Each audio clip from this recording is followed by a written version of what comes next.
Здравствуйте, дорогие друзья! И вот с вами я. Вы по мне скучали? Я вот по вас очень-очень сильно скучала. Ребята, а у вас есть страхи? Вот я, например, много чего боюсь. У меня очень много страхов. Я боюсь темноты. И когда я ложусь спать, мне вот бабушка всегда рассказывает сказки. И я сегодня хочу для вас рассказать сказку. А сказка называется «У страха глаза велики». Вы готовы, ребята? Ну, усаживайтесь поудобнее, а я начинаю. Жили-были бабушка-старушка, внучка-хохотушка, курочка-клохтушка и мышка-нарушка. Каждый день они ходили за водой. У бабушки были ведра большие, у внучки поменьше, у курочки с огурчик, у мышки с наперсточек. Бабушка брала воду из колодца, внучка из колоды, курочка из лужицы, а мышка из следа поросячьего копытца.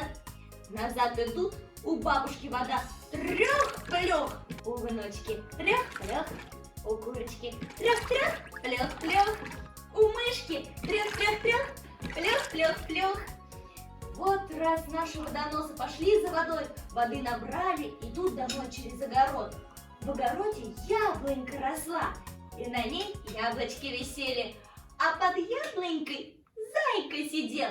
Налетел на яблоньку ветерок, яблоньку качнул, яблочко хлоп, и зайке в лоб.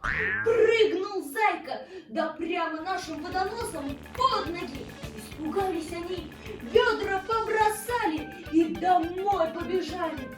Бабушка на лавку упала, внучка за бабку спряталась, курочка на печку взлетела, а мышка под печку схоронилась. Бабка охает: «Ах, медведище меня чуть не задавил!» Внучка плачет: «Бабушка, волк-то какой страшный, на меня наскочил!» Курочка на печке кудахчет: «Ко-ко-ко-ко-ко-ко! Лиса ведь ко мне подкралась, чуть не сцапала!» А мышка из-под печки пищит: «Котище-то какой усатый! Вот страху-то я натерпелась!» А зайка в лес прибежал, под кустик лег, думает: «Вот страсти-то! 4 охотника за мной гнались, и все с собаками. Как только меня ноги унесли!» Верно говорят, у страха глаза велики. Чего нет, и того видать. Вот такая сказка, ребята. А я вам желаю, чтобы вы никогда ничего не боялись. Спокойной ночи, друзья. Добрых вам снов. Пока-пока.